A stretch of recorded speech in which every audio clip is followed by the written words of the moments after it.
My dad yelled at me and said I wasn't important anymore. He didn't want me in our house ever again. My fiancé John backed him up. I left home crying right after finishing high school. My name's Amy. Now I'm 36 years old and work as a farmer. It's been 18 years since I left home. I've spent more time living my own life than I did with my family, and that makes me feel emotional. We used to live in a city. My dad worked in an office, and my mom stayed at home. We were a family of 4, including my older brother. My parents always favored my brother because he was the firstborn. He got better food and fancier presents. He'd brag about it and make me feel small. Sometimes I felt really lonely and wished for attention, but my parents never changed, so I stopped trying. The big change in my life happened during the summer of my second year in high school. My brother was busy studying for a tough college entrance exam, hoping to get into a really good university. His practice test scores were bad, so he was always stressed out and took it out on me whenever he could.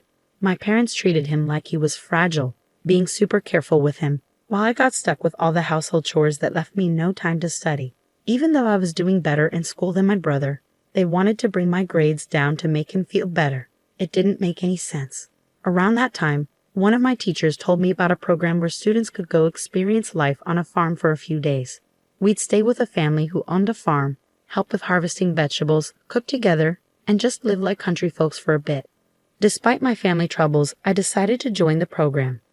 But my dad said, farming is only for people who can't get better jobs, and my mom laughed at me saying, "Are you crazy? You want to do manual labor and get all dirty?" But I didn't listen to them and used my own money to sign up. It was the first time I stood up to my parents, and it turned out to be a great decision. For me, who really wanted love from my family, it was an amazing experience. Working outside in the fresh air of the countryside felt so good, and I finally felt the warmth of a real family. The oldest son in that family, John, was just a year older than me, the same age as my brother.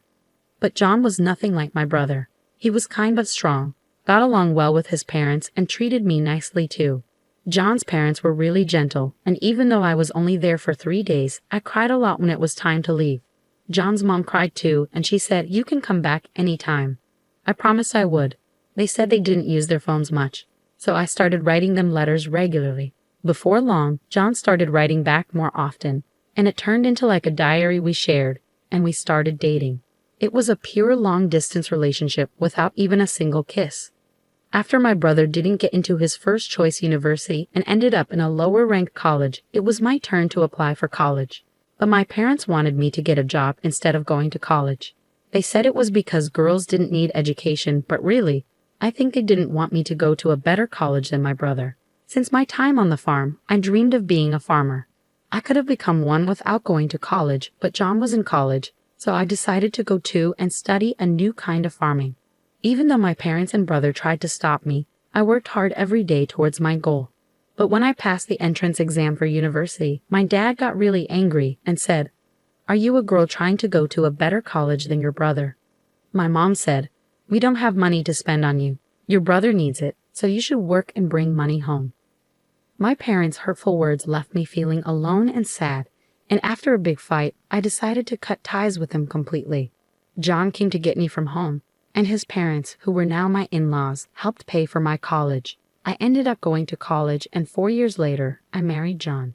I didn't speak to my parents or brother during college, but when my in-laws said, we should at least tell them about the wedding, we went to my childhood home for the first time in 4 years.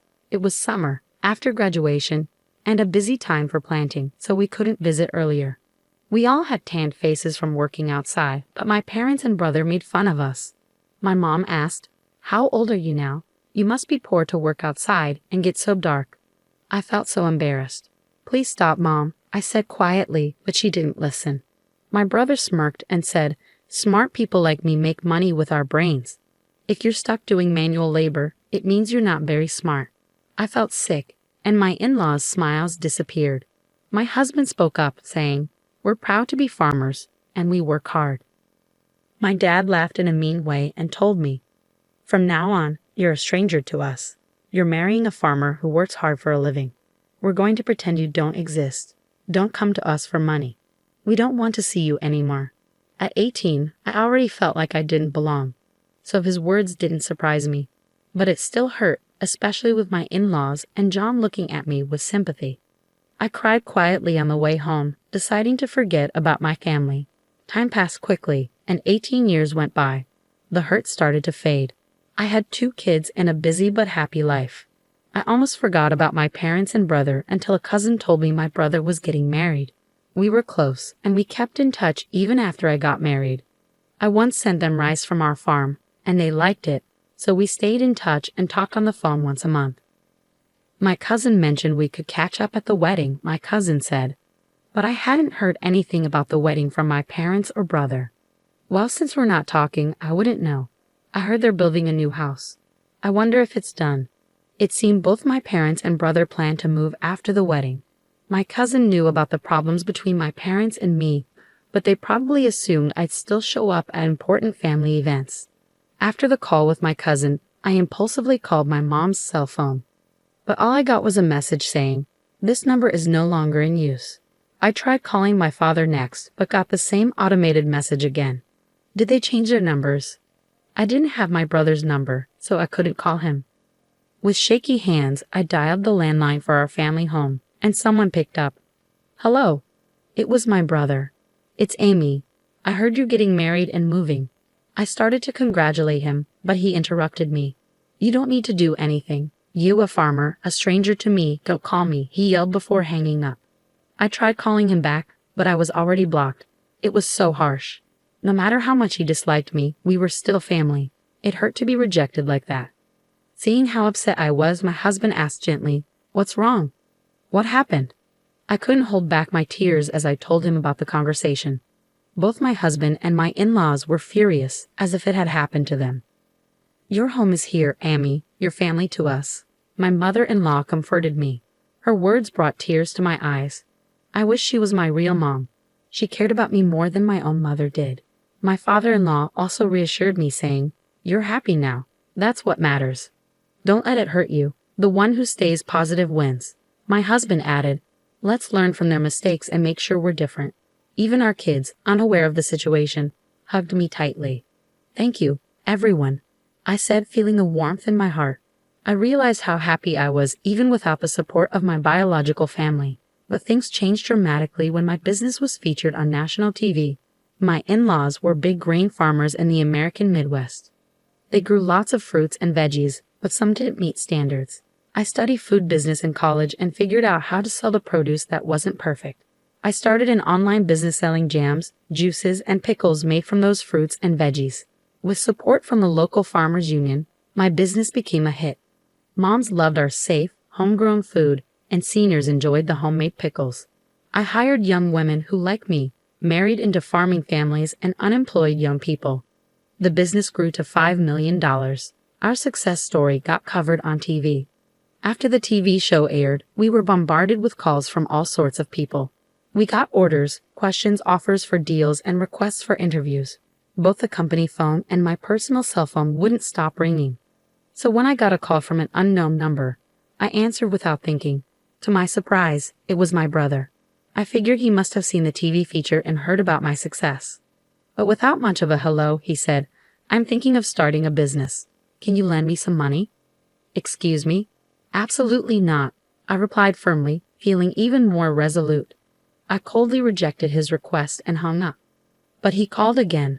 "Stop arguing and give me the money. If a woman like you can start a business and make money, I'm sure I can do it too," he shouted relentlessly. "That's not how someone asking for a loan should act," I responded, baffled by his confidence. It was ironic because he was the one who had called me a stranger, just a simple farmer. Ignoring his request, I asked something that had been bothering me. "By the way, who decided not to tell me about the move?" "Huh. Obviously it was me, my wife.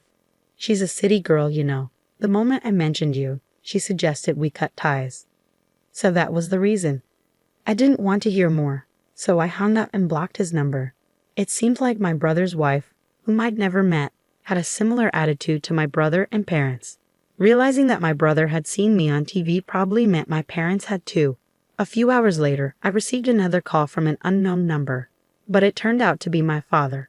"Why are you in charge? Did you take a man's job?" he demanded. I replied, Well, both John and my father-in-law are deeply involved in the farming business, so it's only natural. In fact, large-scale consolidation has become advantageous for somewhat larger farms.